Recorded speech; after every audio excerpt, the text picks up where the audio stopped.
La mayoría dudó siempre de esta suposición. Solo al transcurrir los años hizo la calumnia un argumento de los propios triunfos de César para sostener la hipótesis del fratricidio.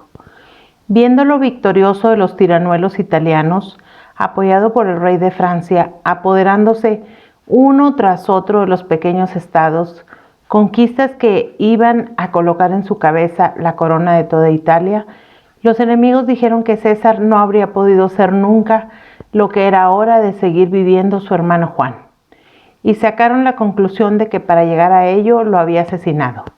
A falta de pruebas materiales de su culpabilidad, esto les parecía suficiente. Al recordar Claudio Borja dicha imputación criminal, se encogía de hombros. Con tal sistema, pensó, todos los que heredan a sus antecesores o los que se valen para su propia grandeza de lo que aquellos prepararon antes, podrían ser acusados igualmente de haberles dado muerte para abrirse camino. Capítulo 2. Del terrible don Miguelito y de cómo el cardenal de Valencia pasó a ser duque de Valencia en Francia, casándose y enviando a su padre, el Papa, una carta con un número 8. Ni reforma de las costumbres de la Iglesia, siguió pensando Borja, ni abdicación de la tiara, ni vida de penitencia. Al pontífice le ocurrió lo que a muchos hombres enérgicos cuando surgen indemnes de una gran borrasca y recobran su tranquilidad. Fue semejante al marino o al militar que hace una promesa viendo su existencia en peligro y después la olvida. Su lucha con los turbulentos feudatarios de la Santa Sede y sus propios intereses de padre, ansioso de engrandecer a sus hijos, le hicieron recobrar el equilibrio de su vida diaria, olvidando al muerto. César Borgia procedía en todo como un príncipe laico. Cuando se presentaba en público era siempre con la espada al cinto, vestido elegantemente a la española, o sea de negro, con larga pluma blanca en el birrete. Otras veces lo veían los romanos a caballo, llevando turbante y rico caftán, por gustarle las modas orientales después de su amistad con el príncipe de Gem. Se había hecho fabricar una espada, magnífica obra de arte en cuya hoja estaban grabados los episodios más interesantes de la historia de Julio César y una inscripción latina que luego fue lema de su existencia tan corta y abundante en aventuras. Aut César au nil, o César o nada. Manteníase en su familia una ambición tradicional que podía titularse borgiana. Desde Calixto III, los Borgias deseaban crear un reino en Italia que sirviese de apoyo al pontificado. César se creía igual a los príncipes reales, destinados a heredar una corona. La única diferencia consistía en que él necesitaba adquirir el reino por su propio esfuerzo, apelando a la astucia y a la espada. Lo más urgente era librarse de su cardenalato.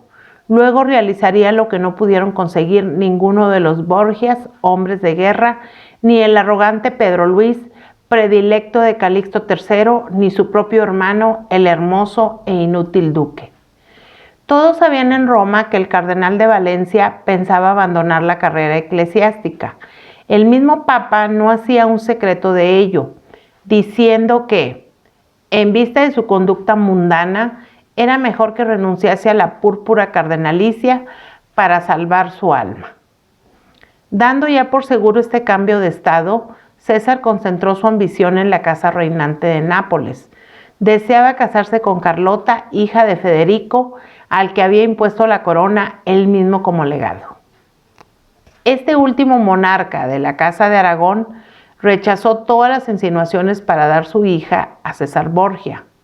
No puedo tener por yerno a un capellán, hijo de otro capellán, dijo rudamente. Soñaba César con ocupar el trono de Nápoles por herencia. Todos los Borgia se consideraban con derecho a dicho reino creado por Alfonso el Magnánimo, el amigo de Calixto III, y ocupado por los descendientes de un bastardo valenciano del que había sido maestro y protector, dicho personaje antes de verse pontífice. Nápoles, los estados de la Iglesia y lo que el César fue conquistando luego, formarían un gran reino italiano, regido por una dinastía Borgia, protectora de pontífices elegidos bajo su influencia.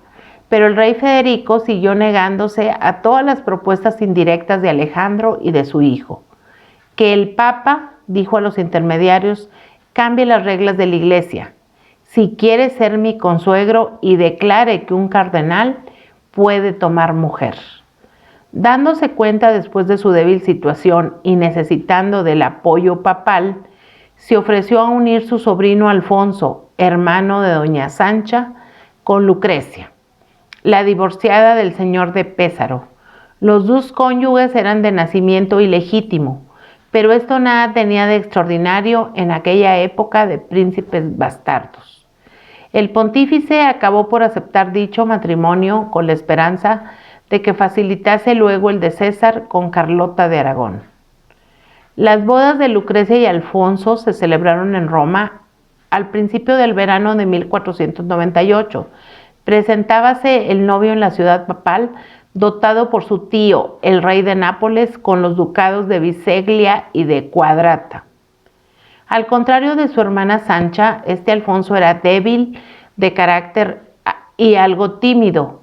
Tenía 17 años, uno menos que Lucrecia, y no parecía sentir gran entusiasmo por el matrimonio. En cambio, la hija del Papa mostró una verdadera pasión por este joven napolitano esbelto, elegante y de bello rostro. Su carácter, siempre pasivo hasta entonces, se caldeó con el fuego del deseo. Fue ella la que amó verdaderamente y el duque de Biseglia se dejó admirar, correspondiendo con cierta tranquilidad a los transportes de su esposa.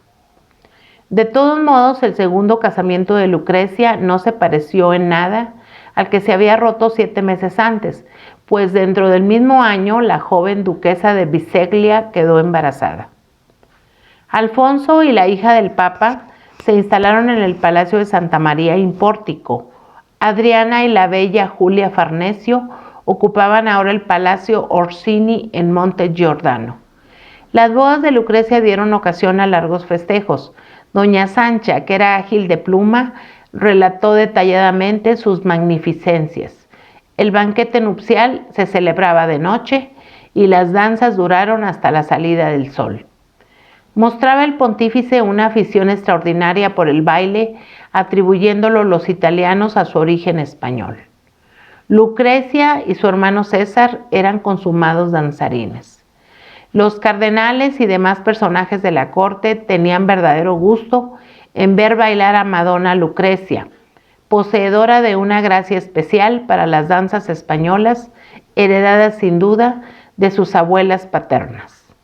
Toda la tribu de los Borjas, más o menos auténticos, venidos de España para engrandecerse, los señores romanos afectos a la familia y los cardenales fieles a Alejandro, figuraron en dichas fiestas. De acuerdo con las costumbres de entonces, era un honor servir los platos y las bebidas al pontífice. Un prócer le escanciaba los vinos, otro le servía de paje de pañizuelo ofreciéndole la servilleta. 3 horas duraba el banquete. Y antes de levantarse los manteles, hacía entrar su santidad los regalos destinados a doña Lucrecia. 2 fuentes enormes de plata cincelada, con 2 copas no menores, en cuyo interior había muchas joyas. 2 candelabros del mismo metal para sostener hachones. Una nave también de plata con sus velas desplegadas y guardando en su casco bajo llave toda clase de especies. Una caldereta de agua bendita con su hisopo y en su interior un collar de oro con numerosas piedras preciosas. Los cardenales presentes le fueron entregando por turno sortijas y otras alhajas. Madonna Lucrecia era una princesa a la que convenía halagar para tener propicio a su omnipotente padre. Terminado el banquete, todos se dirigían a las estancias nuevas, o sea, los salones pintados pocos años antes por el Pinturicchio. César, cardenal de Valencia, aparejaba una montería en dichos salones. Uno de estos, donde estaba el sitial de su santidad, figuraba un bosque y en la pieza inmediata existía una fuente con cascada y varias culebras nadando en ella para dar un carácter más auténtico al decorado. Saltaban y rugían a través de los árboles varios invitados y familiares del pontífice vestidos de fieras. Barleta en forma de raposo, don Rodrigo Corella de jirafa, el príncipe Esquilache, marido de doña Sancha, de pato marino, el prior de Santa Eufemia, hermano del cardenal Borgia de Coribante, don Juan Caños de Ciervo, Nogué de León y el cardenal de Valencia, último de todos, en figura de unicornio. El aspecto de estas bestias resultaba convencional. Disfraces de raso y de brocado imitaban con sus colores los de los mencionados animales. Únicamente sus cabezas se aproximaban a la realidad de los irracionales representados. Llegaron bailando a la presencia del pontífice, fingiendo que reñían unos con otros para beber en el gran tazón, hasta que se presentaba el unicornio con un cuerno en la frente según es de su naturaleza y establecía la paz entre ellos. Cuando acabaron estos bailes de momo, el cardenal de Valencia pidió permiso a su santidad para danzar con su hermana doña Lucrecia, la baja y la alta, que era la danza de España más celebrada entonces, y todos hubieron gran placer en ella por ser ambos los más famosos danzarines de Roma, especialmente en bailes hispanomoriscos muy de moda en aquel tiempo. El primero en admirar a dicha pareja era el pontífice. Sonreía embelesado, siguiendo los graciosos y elegantes movimientos de sus hijos. Era un verdadero padrazo, se dijo Borja, semejante en esto a Fernando el Católico, otro hombre temible, también muy padrazo, que lloraba como un niño por los disgustos que le daban sus hijas y sobre todas doña Juana la loca, aconsejada por su esposo. En estas fiestas palaciegas, hombres y mujeres se trataban de muy distinto modo que en los tiempos presentes. Aunque hubiera sitiales sobrantes, la galantería recomendaba que los hombres se instalasen sobre la alfombra, a los pies de las señoras, apoyando la espalda en sus piernas y otras veces encima de sus rodillas. Doña Sancha contaba en su relación que el cardenal de Valencia, fatigado de bailar, venía a sentarse en sus faldas. Su marido, el príncipe de Esquilache, en las rodillas de su hermana Lucrecia, y así los demás invitados. Todas las damas de la familia Borja lucían trajes enviados de Valencia, con adornos de oro a martillo y cuentas de vidrio de colores, que se llamaban a la careliana y eran entonces la última novedad en el adorno femenino. César y sus compañeros de montería regalaban sus disfraces lujosos a los criados que presenciaban la fiesta, vistiéndose inmediatamente trajes de corte y ciñendo sus espadas para seguir bailando con las señoras. Al día siguiente celebrábase en la parte del Vaticano llamada del Belvedere otra fiesta nocturna, desde las 8 de la noche hasta las 4 de la mañana. Varias compañías de truanes hacían juegos de gimnasia y prestidigitación, empezando a medianoche las danzas de los señores. Y otra vez César y Lucrecia, a pedimento del pontífice, bailaban la baja y la alta. A la salida del sol les servían una colación de 100 platos grandes de confitería que tenían escritos versos latinos en honor de los cónyuges y de Alejandro VI. La última fiesta era una corrida de toros en los jardines del Vaticano, a la que asistían más de 10,000 personas. Avanzaba el cardenal de Valencia al frente de su cuadrilla, compuesta de 12 jinetes, llevando un traje a la morisca, como los sarracenos españoles, compuesto de marlota de raso, blanca y roja, que doña Sancha había bordado de oro, bonete carmesí con penacho, borceguíes azules y una espada forjada expresamente para dicha fiesta. Iba montado en un caballo blanco con ricos jaeces y blandía en su diestra un lanzón, regalo también de doña Sancha. 12 mozos vestidos de raso amarillo y terciopelo carmesí marchaban a pie delante de él. Los 12 caballeros que le seguían eran todos españoles.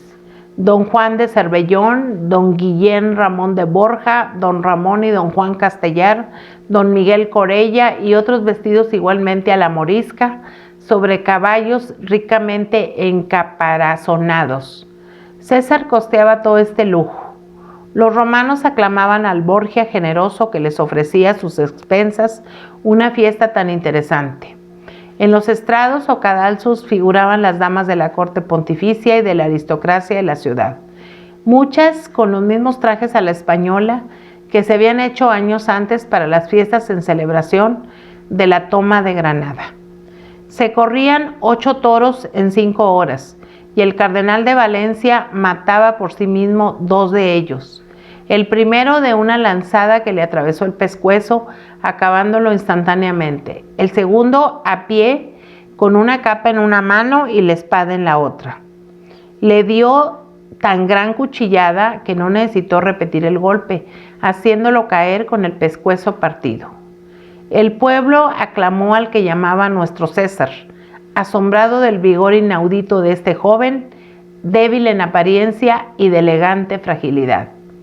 En esta evocación de las fiestas profanas que se iban desarrollando en el Vaticano y sus jardines, olvidaba Claudio Borja inmediatamente a César, el único, para concentrar su atención en un personaje que había empezado a figurar al lado de este, siguiéndole a todas partes como la sombra al cuerpo. Era un hidalgo valenciano, don Micalet Corella, cuyo nombre castellanizaban los otros españoles residentes de confidente íntimo a un Corella, y al que los italianos dieron meses antes una celebridad terrorífica, convirtiéndolo en don Michelotto. Hijo bastardo del marqués de Cocentaina, noble de Valencia, había venido a Roma en compañía de su hermano legítimo, Rodrigo de Corella, en busca de la protección de los Borgias. Desde el tiempo de Calixto III existía un amistoso comercio entre ambas familias. Alfonso el Magnánimo tenía de confidente íntimo a un Corella. Este, gran amigo de Alfonso de Borja, había cuidado de la educación del bastardo real, don Ferrante, luego rey de Nápoles.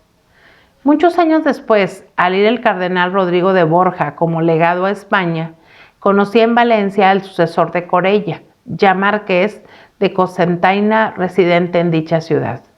Los hijos de este, Rodrigo y Micalet, al ver elegido papa al amigo de su padre, se dirigían a Roma. Rodrigo Corella, segundón de ánimo grave, esperando heredar algún día el marquesado de Cocentaina por muerte de su hermano mayor, entraba especialmente al servicio del pontífice, acompañándolo en sus paseos como hombre de confianza, pues a la par que de costumbres tranquilas, era muy valeroso. El bastardo don Micalet sentíase atraído por César y le dedicaba toda su existencia con la fidelidad agradecida que un perro feroz puede mostrar al que le favorece. Había ido a Italia como el que va a bodas. Ningún país podía convenirle mejor que este por el desprecio absoluto a la vida ajena que mostraban en aquella época los grandes señores que las gentes del pueblo. Para Micalet, matar a un hombre era accidente sin importancia. La estocada frente a frente o la puñalada por detrás le parecían iguales. Lo interesante era suprimir al enemigo. Su fuerza extraordinaria procedía más de los nervios que de los músculos, incapaz de olvidar ofensas y sin respeto alguno para los que fuesen adversarios de sus amigos, pronto adquirió su nombre una terrible celebridad que contrastaba con lo ruin de su cuerpo, en apariencia débil y con su exigua estatura. Lo que motivó que todos lo tratasen en diminutivo, llamándole Micalet, Miguelito o Michelotto. En los últimos años de César, al mandar este ejército, su fiel matón, desconocedor de las reglas y escrúpulos que guían a los otros hombres, se convirtió en un buen capitán de guerra. Fue el jefe de confianza del hijo del pontífice y cuando todos lo abandonaron, él se mantuvo leal. Llamándose el capitán don Miguel Corella, combatió al lado de don Hugo de Moncada y otros españoles célebres, así como de los condottieri italianos de mayor renombre, y tuvo tratos con Leonardo de Vinci, el ingeniero militar de César Borgia. Su vida fue tan corta como la de su protector.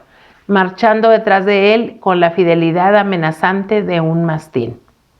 Siempre bondadoso, el Papa para sus compatriotas veía vagar por los salones del Vaticano a este hombrecito inquietante con las mandíbulas apretadas y unos ojos pequeños de mirar agudo y receloso que parecían ir esparciendo alfilerazos en torno a su persona.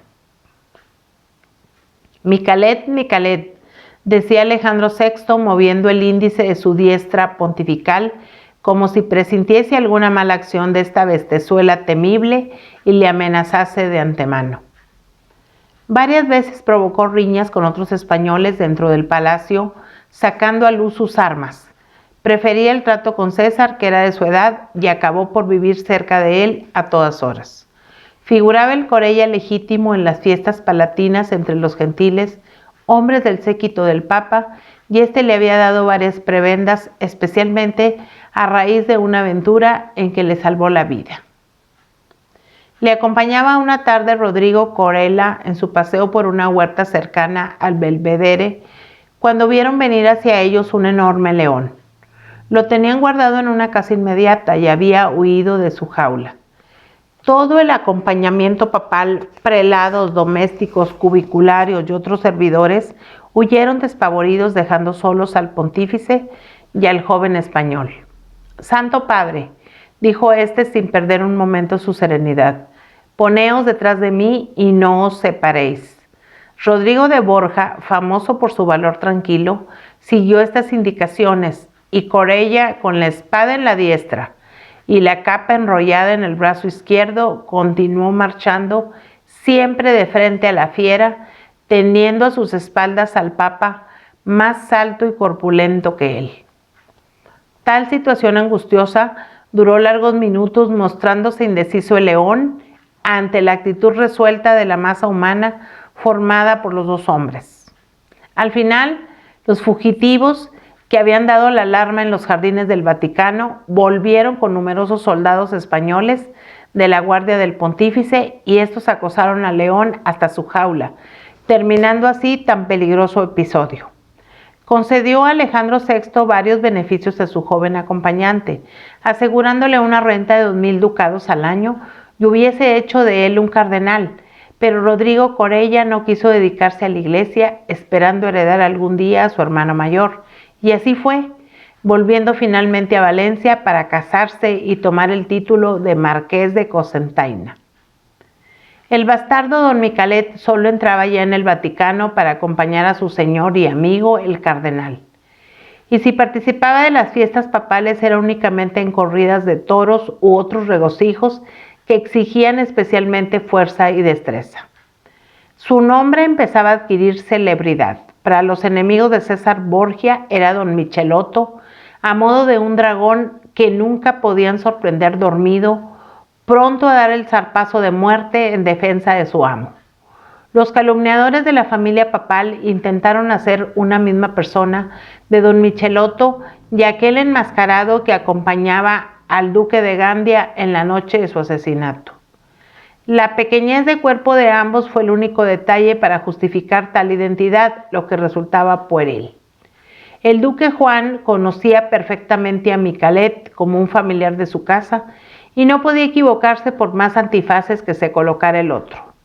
Al ocurrir el crimen, nadie hizo tal suposición sobre don Miguelito y este continuó siendo admitido en el Vaticano y tolerado por el pontífice. Un mes después de la boda de Lucrecia, el cardenal César Borgia renunciaba a su capelo y el Sacro Colegio admitía la abdicación. Intentó el embajador de España, Garcilaso de la Vega, oponerse en el consistorio a dicho acto, siguiendo las instrucciones de su rey. Sin duda, Fernando el Católico temía haber convertido en príncipe laico a César Borgia, por creerlo el más temible de los hijos del Papa, poco dispuesto a someterse a su dirección, como lo había hecho el ligero duque de Gandia.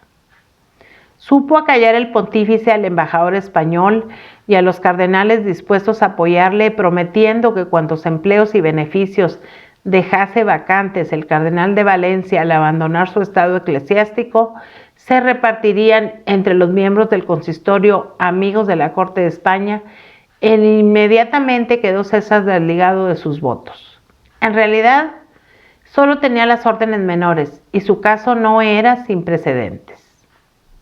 Al mismo tiempo desembarcaba en Ostia un enviado del rey de Francia, con documentos interesantes para el pontífice y su hijo. Carlos VIII, el de la expedición a Roma, había muerto heredándole su primo Luis XII. Este vivía mal con su esposa y ansiaba divorciarse para contraer matrimonio con la bellísima Ana, duquesa de Bretaña, unión que satisfacía sus gustos amorosos, aportando a Francia un nuevo estado. Conocedor el Papa de los deseos de dicho rey, mostrábase dispuesto a satisfacerlos, pero creía la ocasión propicia para vender caro su consentimiento, creando de tal modo la verdadera grandeza de su hijo. Igualmente, veía César en Luis XII el único monarca, capaz de apoyar sus ambiciones que asustaban a otros. Vivía rodeado de españoles, el castellano y el valenciano eran las lenguas que empleaba en la intimidad, pero no tenía como su padre los recuerdos de la niñez que unen a la tierra originaria. Había nacido en Roma, era verdaderamente un italiano y mostraba poca afición hacia Fernando el Católico. Conocía muy bien a este viejo e infatigable zorro de la diplomacia que engañaba a todos los reyes de su tiempo y no podía permitir que alguien medrase a su sombra. Convenció a su padre de que sirviendo al rey de España serían siempre una especie de autómatas moviéndose a ciegas sin saber a dónde quería llevarlos aquel. Resultaba preferible entonces unirse al monarca de Francia, más inexperto y necesitado del apoyo papal. Un convenio secreto se estableció entre el pontífice y Luis XII. César, que era ahora príncipe laico, iría como embajador a Francia para entregar al rey el documento pontificio, divorciándolo de su primera esposa y la dispensa para contraer matrimonio con la bella Ana de Bretaña. Luis XII daría a su vez al hijo del Papa el condado de Valencia, convirtiéndolo en ducado. Así, el antiguo cardenal de Valencia pasaría a ser duque de Valencia y personaje francés, luego de haber figurado como arzobispo español. La parte secreta del convenio era que el monarca de Francia procuraría el casamiento de César con una dama de familia real, Carlota de Nápoles, y el Santo Padre facilitaría a Luis XII los medios para apoderarse de Milán y Nápoles con más eficacia que lo había hecho su antecesor. A su vez, Luis XII ayudaría al nuevo duque de Valencia a reconquistar los dominios de la Iglesia, fundados a principios de la Edad Media por Pepino y Carlomagno, desposeyendo uno tras otro a los varones feudales que detentaban las antiguas tierras de los papas, representando un peligro permanente para estos. En agosto de 1498 todos hablaban en Roma de que César iba a partir para Francia, donde lo harían duque, pero nadie conocía las cláusulas políticas del tratado guardadas cuidadosamente. César, héroe del Renacimiento, terrible y fastuoso, gran amigo de exterioridades, dispuesto a conversar con los artistas de su cortejo, entre dos asuntos políticos o dos batallas sobre los dibujos de un tapiz, la autenticidad de una estatua antigua o el cincelado de un puñal, se ocupó varias semanas en sus preparativos de viaje, que fueron enormes, amontonando vestiduras lujosas, pedrerías, armas, jaeces de caballos, libros valiosos, toda clase de ricos presentes. Para los gastos llevaba 200 ducados de oro, cantidad enormísima en aquella época. Gran parte de dicho dinero se lo sacaron él y su padre a los judíos residentes en Roma. Su séquito componíase de 30 gentiles hombres, un médico, un mayordomo y 100 criados, pajes y escuderos. 12 carros y 50 mulas de carga llevaban su equipaje. Sus caballos de montar eran tantos que ellos solos ocuparon un navío. Además del buque de guerra enviado por Luis XII, en el que se embarcó con sus más íntimos compañeros, 2 naves de cabotaje, 5 galeras del puerto de Ostia formaron una pequeña flota, acompañándolo hasta Marsella. Desde este puerto a Turena, donde se encontraba Luis XII, el viaje de César fue una brillante cabalgata. El cardenal Juliano de la Rovere, residente en Aviñón como legado del pontífice, había vuelto a buscar la amistad de éste al verlo en alianza con el monarca francés. Rodrigo de Borja le cortaba todo camino. Ya no podía encontrar nuevos aliados para combatirlo y le convenía ser su adulador. Claudio Borja sentía cierto desprecio al pensar en la conducta del futuro Julio II, el cual figuraba en la historia como hombre enérgico, incapaz de servilismos, no obstante haberse agachado tantas veces ante Alejandro VI, su rival. Este pudo aplastarlo en justa venganza y lo perdonó con una bondad de varón realmente fuerte, sin sospechar que luego de su fallecimiento sería el encargado de ennegrecer su memoria, fabricando una biografía falsa que ha durado 3 siglos. Siempre que hablaba de Alejandro VI con sus íntimos le llamaba judío, marrano o circunciso. Como entre los españoles avecindados en Roma lo sabía que eran marranos, o sea, judíos conversos, los italianos, por odio al extranjero, creían de origen ismaelita a todos los procedentes de España. En cuanto al apodo de circunciso, aludía a Rovere, al mismo tiempo que a un imaginario judaísmo, a ciertos rumores de la maledicencia popular que suponían en Rodrigo de Borja cuando era cardenal y atraía a las mujeres como el imán al hierro, un monstruoso desarrollo de cierta parte de su organismo. El hipócrita legado en Aviñón recibía a César como un príncipe real, y tales eran sus fiestas y banquetes al hijo del circunciso, que en una semana gastó 7,000 ducados de oro. Luego escribía entusiásticas cartas al pontífice alabando la modestia y las virtudes del que todos empezaban a llamar el duque del Valentinado. Esto último no lo consideró Claudio hipérbole adulatoria, pues el valor de las palabras cambia con los tiempos. Modestia significaba entonces simpatía, y eran llamadas virtudes de elegancia, la cultura y el gracejo en la conversación. Seguía adelante el duque del Valentinado, siempre de fiesta en fiesta, acogido regularmente por los más altos señores franceses que habían recibido órdenes de su monarca para obsequiarlo cual si fuese un príncipe heredero. En León le daban un banquete pantagruélico con 360 piezas de volatería o de casa mayor y 162 platos montados de confitería, corriendo verdaderos ríos de hipocras y los mejores vinos de Francia. Por Valencia, capital de su ducado, pasaba casi sin detenerse, pretextando que debía ser investido por el mismo rey en persona, y también se negaba a recibir el collar de San Miguel, presentado por un embajador del monarca, arguyendo que él solo podía aceptarlo de manos de Luis XII.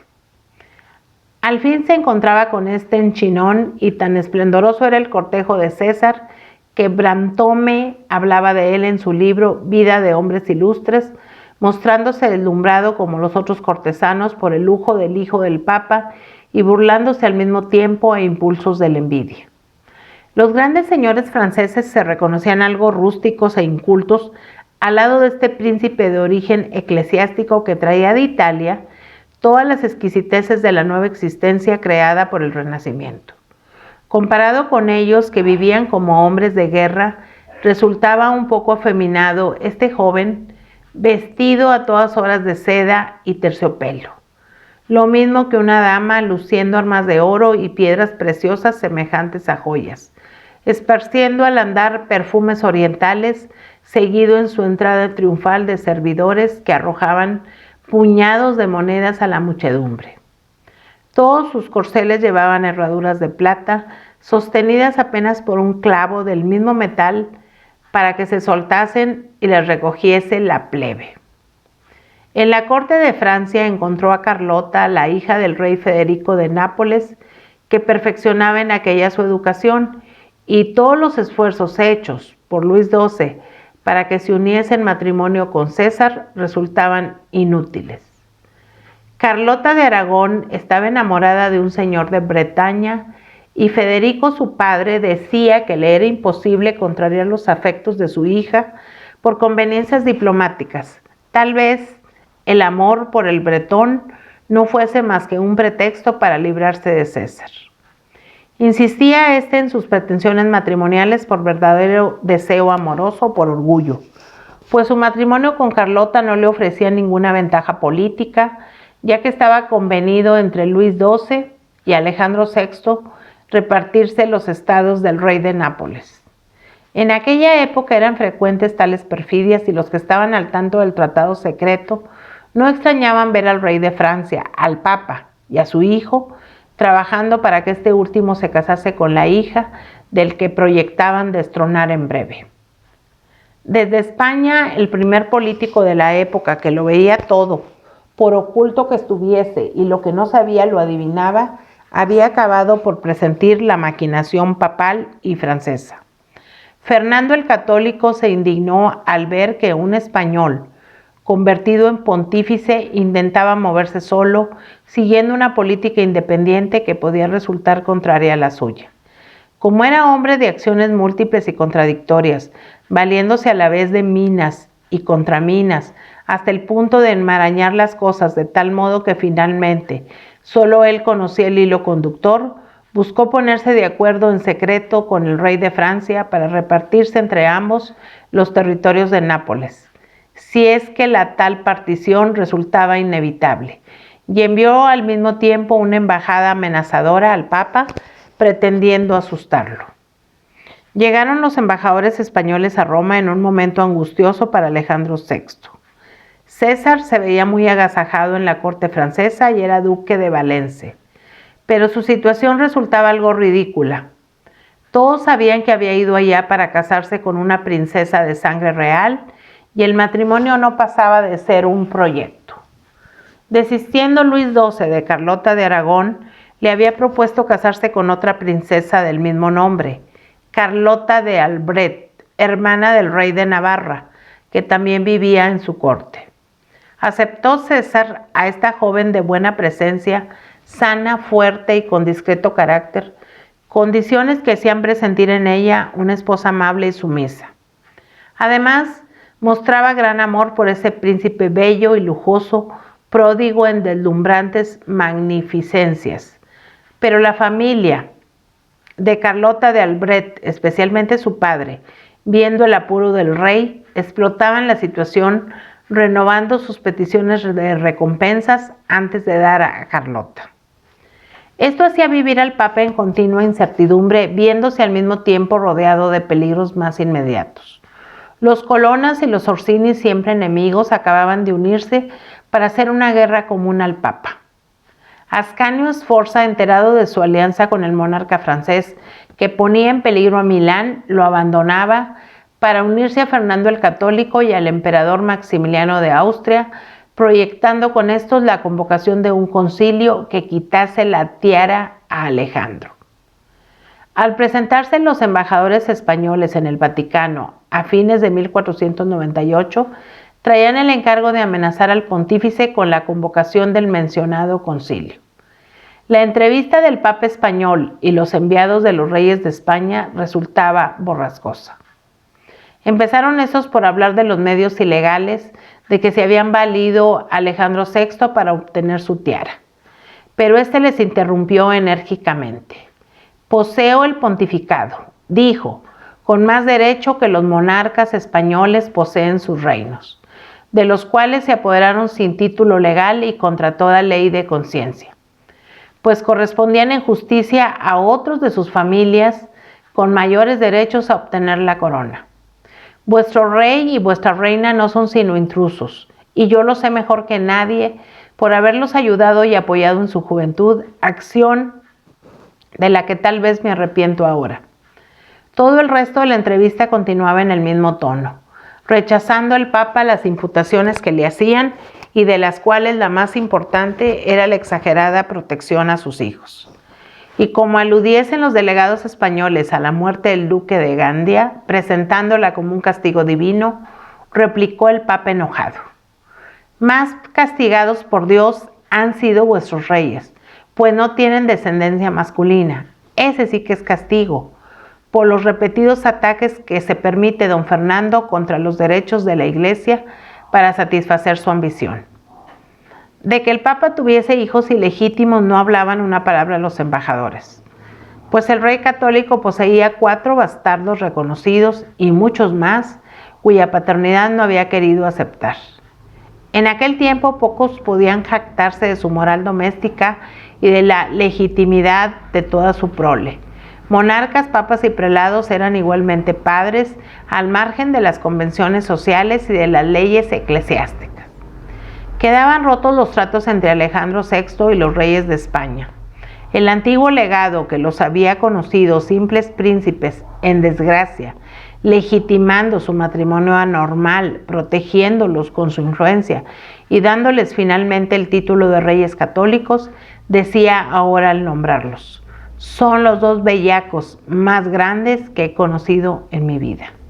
En realidad, les llevaba dado más que había recibido de ellos, y don Fernando abusaba de su condición de español, queriendo aplicar la fuerza espiritual y política del papado como un arma diplomática. Luis XII tranquilizó a Alejandro, haciéndolo saber que el rey de España estaba en tratos secretos con él, al mismo tiempo que pretendía asustar al pontífice con amenazas de concilio y deposición por ser aliado de Francia. Se hablaba tanto en Europa de la posibilidad de un concilio y de negar la obediencia del Papa, que Cristóbal Colón, al fundar su mayorazgo en el mismo año 1498, disponiendo de las riquezas descubiertas por él, que aún eran entonces imaginarias, encargaba a su hijo mayor Diego que acudiese en auxilio del pontífice si un cisma de la Iglesia hacía perder a éste su dignidad o sus bienes temporales. Todos los peligros que se cernían sobre Alejandro VI quedaron repentinamente desvanecidos cuando Luis XII le hizo saber por un mensajero que el 13 de mayo de 1499 se había celebrado y consumado el matrimonio de su hijo con Carlota de Albret.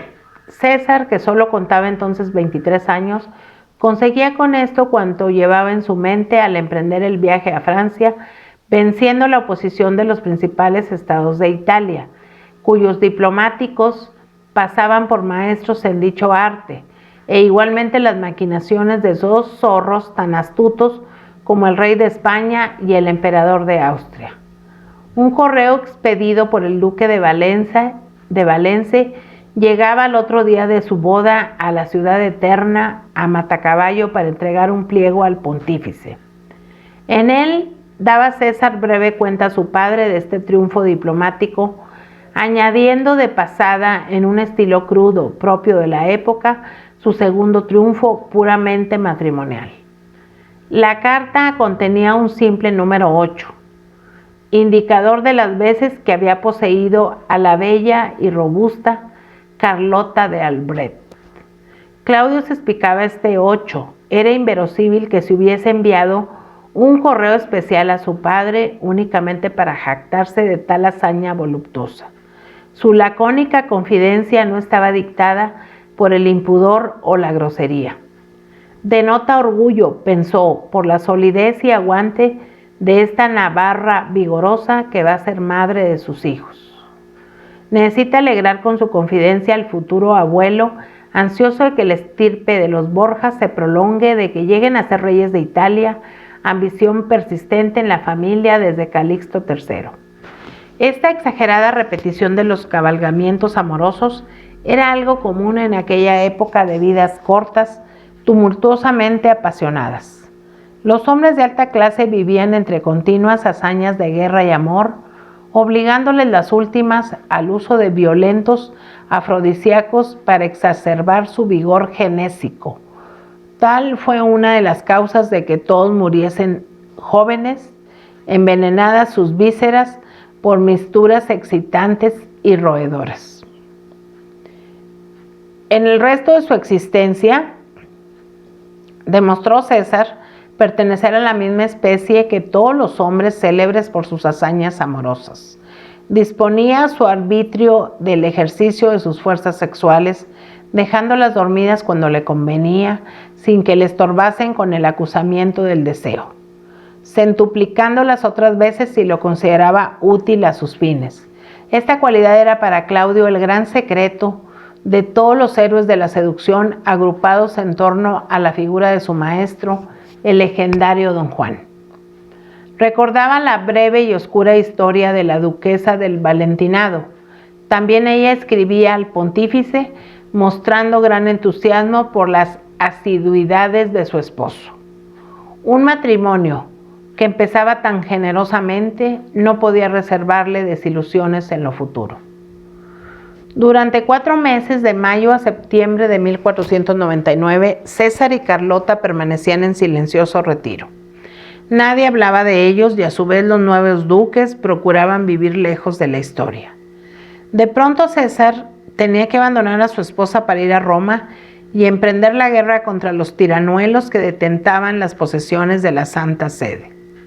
El estado físico de la duquesa no le permitió seguir a su esposo. En los primeros meses de 1500 daba a luz una niña que recibió el nombre de Luisa. Ni ésta vio nunca a su padre, ni Carlota volvió a encontrar tampoco a su marido. Al separarse de ella, iba César Borgia hacia las mayores glorias de su vida, a demostrar en 3 campañas nada más que el antiguo cardenal de Valencia era un capitán famoso, y a morir como soldado oscuro, sin que los que le daban muerte presintiesen la importancia de su acto. 2 años se esforzó Carlota de Albret por ir a Italia en busca de su marido y que éste conociese a su hija. Enviaba para ello frecuentes cartas a su suegro el Papa, pero la continua movilidad del ejército pontificio, las inesperadas marchas y contramarchas de su estrategia, los peligros del viaje, le impidieron cumplir su deseo. Claudio Borja sonreía al pensar en el 8 de la carta de César y en los 4 meses de silenciosa felicidad de la bella Carlota, cuyo recuerdo la acompañó toda su vida, manteniéndola en voluntaria viudez. Nunca quiso ser de otro hombre, pensando siempre en el único que había amenizado su existencia con tan apasionado vigor, y moría a la edad de 30 años, sin haber hecho otra cosa que dedicarse a la educación de Luisa, la hija de César Borgia, casada por primera vez con un príncipe de Talmón, muerto en la batalla de Pavia, y finalmente con otro príncipe de la familia Borbón.